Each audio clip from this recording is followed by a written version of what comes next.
Hello my beautiful friends, welcome to my channel. So चलिए आज हम अपने चैप्टर स्टार्ट करते हैं। और हमारे चैप्टर की स्टार्टिंग वहीं से होती है जहाँ से लास्ट चैप्टर को छोड़ा था। और हम वो कार्ड देखते हैं जिसमें चायुन और वो लेडी साथ में जा रहे होते हैं। और चायुन उस लेडी से बोलता है, डायरेक्टर आपको सचमुच मेरे हार्ड वर्क को पहचानना चाहिए।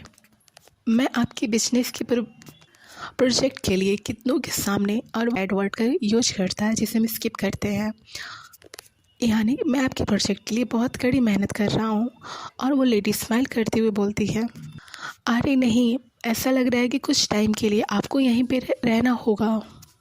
और शाइन स्माइल के साथ बोलता है, खैर अगर आप मुझे कूदने के लिए कहती हैं तो मैं कूद जाता हूँ बट। और वो इतना बोल के साइलेंट हो जाता है। और फिर वो लेडी बोलती है, अच्छा जब अगर ऐसी सिचुएशन है। और वो इतना बोल के चायुन के नेक को टच करती है, तो फिर मेरे साथ अच्छा व्यवहार रखो। इसका मतलब कुछ और है, क्योंकि मेरी बदौलत ही आपसे पुलिस वालों का ध्यान हटा है। और वो ये बोल के उसके नेक को टच कर रही होती है। और चायुन उसके हैंड को अपने शोल्डर से हटाते हुए बोलते हैं, मैं पहले ही इतना दूर तक आ चुका हूँ। और वो हल्का सा टर्न होकर उस लेडी की ओर देखते हुए बोलता है, अब मेरे पास लौटने के लिए कुछ नहीं बचा है। और यहाँ पे चायुन इनडायरेक्टली ही उस लेडी का प्रपोजल रिजेक्ट कर रहा है। और हम फिर उस लेडी को देखते हैं जो स्माइल के साथ बोलती है, ऑफ कोर्स मुझे पता है और मुझे आपके लिए इसे तैयार करना होगा। और फिर वो लेडी स्माइल के साथ बोलती है, इस सप्ताह जो चाइना से जो डील का प्रपोजल आया है मैं उसे तुम्हें दे दूँगी। और ये बोलते हुए वो उसके नेक को अगेन टच करना स्टार्ट करती है। और वो चायुन को सीड्यूस करने की कोशिश कर रही होती है, चिपके लिए कहेंगी इसकी शक्ल ही मुझे पसंद नहीं। और वो बोलती है कि मैं इस प्रोजेक्ट को तुम्हें दे दूँगी। और चायुन स्पीचलेस होकर उसकी बातें सुन रहा होता है। और हमारा सीन शिफ्ट होता है और हमें एक घर को दिखाया जाता है। और ये कितना ब्यूटीफुल है। और हम उस हाउस के डोर के सामने ली को देखते हैं। और हम देखते हैं ली अपने फ़ोन पे कुछ देख रहा होता है। और उसमें हम देखते हैं कि चायुन का मैसेज आया रहता है जिसमें उसने गुड मॉर्निंग बोला रहता है। और ली उसके मैसेज को रीड करता है और अपने फ़ोन को बंद कर देता है। और ली एक लंबी सांस के साथ बोलता है, आह। और वो डोर के बाहर अंदर से कोई बोलता है, कौन है। और ली उसे रिप्लाई करता है, ये मैं हूँ मॉम। और हम उसके घर के अंदर के सीन को देखते हैं जो कितना ज़्यादा आलीशान है। यानी कि ली बहुत ज़्यादा रिच है यार। और फिर हम देखते हैं ली की मॉम को जो दौड़ते हुए उसके पास आ रही होती है और बोलती है, माय सन। और वो ली को देख के काफ़ी ज़्यादा खुश हो जाती हैं। और ली की मॉम उसको हग करके बोलती है, सचमुच कितना टाइम हो गया।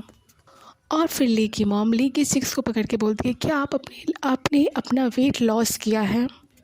आप कितने ज़्यादा पतले हो गए हो, ऐसी बॉडी के साथ आप काम कैसे कर पाते हो? और ली अपनी मॉम को रिप्लाई करता है, वेट मॉम। और वो दोनों साथ में अंदर जाने लगते हैं। और ली की मॉम बोलती हैं, देखिए आपके कपड़े आपको फिट भी नहीं आ रहे हैं। और ये क्या वही पुराने कपड़े हैं?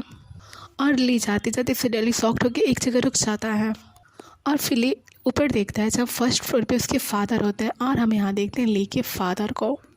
और इनका फेस देख के लग रहा है कि ये कितने ज़्यादा अकड़ू हैं। ओके, यहाँ पे एक कन्फ्यूजन है मैं जिसे दूर करना चाहती हूँ।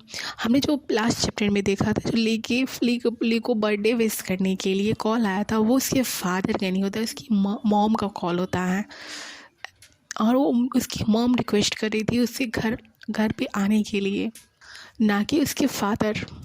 और ली की मॉम ली से काफ़ी प्यार करती हैं, इसलिए वो उसे रिक्वेस्ट कर रही थी कि उसका और उसके फादर का जो भी झगड़ा है उसे भूल के लिए वापस घर आए और अपनी फैमिली से मिले। और फिर हम ली के फादर को देखते हैं जो बोलते हैं, क्या आपका वेलकम किया गया? और ली अपने फादर को स्टेयर कर रहा होता है। और फिर हम देखते हैं ली के फादर को जो टर्न होकर नीचे आने लगते हैं।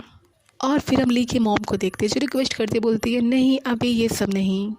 और फिर ली की मॉम स्माइल के साथ ली को बोलती है, गलतफहमी मत पालिए, आप जानते हैं कि आपके फादर कितने ज़्यादा कठोर हैं। बट इस पर उन्होंने पूछा कि क्या आप अपने बर्थडे के दिन अपने घर पे आ सकते हैं? और ली थोड़ा शॉक्ड होकर बोलता है, क्या ये फादर ने किया? और फिर हम ली को देखते हैं जो स्पीचलेस खड़ा रह जाता है और उसे कुछ याद आता है। और हम थोड़ा फ्लैशबैक में देखते हैं और हम देखते हैं चायुन और ली किस कर रहे होते हैं क्लासरूम में। और उन्हें ऐसा करते हुए कोई बाहर से कोई तीसरा पर्सन खड़ा होकर स्टेयर कर रहा होता है। ये सीन हमने पहले भी देखा है बट उस टाइम पे हमें कन्फ्यूजन था, बट इस टाइम पे ये क्लियर हो जाएगा। और वो पर्सन स्माइल करते हुए बोलता है, आप दोनों भाड़ में जाओ, ये सब कितना गलत काम है। जो आप लोग कर रहे हो। और फिर वो पर्सन बोलता है चलो देखते हैं क्या होता है, तुम इसे संभाल लोगे सब कुछ बेवकूफ़। और फिर हम ली और चायन को देखते हैं जो उस पर्सन को स्टेयर कर रहे होते हैं। और फिर हम देखते हैं ली को, जिसे एक जोरदार स्लैप मिला रहता है जो उसके फादर ने उससे मारा रहता है। और फिर इसके फादर बहुत गुस्से में बोलते हैं अब आप तुम अपने पिता के नाम को कलंकित करने के लिए इतनी ज़्यादा उतावले क्यों हुए जा रहे हो। अगर आप इस तरह जीना चाहते हैं तो आपको सब कुछ छोड़ना होगा, यहाँ तक स्कूल भी। और फिर ली बताता है अगर मैं अपनी जिद पे रहा तो मेरी फैमिली मुझे छोड़ देगी। और एक जानवर की तरह जीना जिसके पास कुछ नहीं और उसके पास जीने की कोई वजह भी नहीं। और मेरे फादर ने जो मेरी इंसल्ट की और उस रात की उनके बिहेवियर के सामने मैं टूट सा गया। और फिर मॉर्निंग का सीन दिखाया जाता है और फिर ली बोलता है बट फिर भी मुझे लगा कि मैं ठीक हूँ क्योंकि मैं अकेला नहीं था। और यहाँ पे हम ली को देखते हैं जो अपने स्कूल को देख रहा होता है। और इस सीन के बारे में हम पिछले चैप्टर में भी देख चुके हैं, बट हमें उस टाइम पे लगा था वो चायोन है, बट अभी यहाँ क्लियर होता है वो चायोन नहीं, वो ली है। और ली रो रहा होता है और बोलता है रियली मैं उस पर काफ़ी ज़्यादा ट्रस्ट करता हूँ। और वो छोट छोट से चिल्ला के रो रहा होता है। और हमारी स्टोरी प्रेजेंट में आती है और हम ली को देखते हैं जो टेबल पे सबके साथ बैठ के डिनर कर रहा था। और फिर ली के फादर बोलते हैं क्या ये बहुत अच्छा नहीं है कि हम सब फैमिली के रूप में एक साथ इकट्ठा हुए हैं यहाँ पे। और ली भी रिप्लाई करता है हाँ ये सही है। और फिर हमें एक लेडी को दिखाया जाता है जो बोलती है उसका बचाव करना बंद करो और उसे जाने दो मॉम, आई गेस ये ली की सिस्टर है। आपको उस पर एक प्यारे बेटे की तरह लाड़ प्यार लुटाना बंद कर देना चाहिए क्योंकि उसने ही घर छोड़ने का फैसला किया था, मानो कि जैसे हमें कोई प्रॉब्लम थी। और फिर ली का ब्रदर बोलता है वो इन सब की बात यही सबसे अच्छा कर सकता था कि वो एक पुलिस ऑफिसर बन गया और अपने जुर्म को एक महीने में कम कर सका। और फिर से उसकी सिस्टर बोलती है जब आपके आसपास हर कोई प्रोसिक्यूटर है तो आपको कुछ गड़बड़ नहीं लगता। और ली की मॉम गुस्सा होकर बोलती है क्या तुम दोनों का काम हो गया, आप अपने आप को उसका नोना कैसे कह सकते हो। और फिर हम ली को देखते हैं जो पानी का ग्लास चोट से टेबल पे रखता है। और फिर ली बोलता है ये ठीक है, ऐसा नहीं है कि उन्होंने कुछ गलत कहा। और फिर ली बोलता है एक बात है जिसके बारे में मैं भी एक्साइटेड हूँ, फादर। और फिर हम ली के फादर को देखते हैं। और फिर ली अपने फादर से पूछता है आज आपने मुझे यहाँ क्यों बुलाया।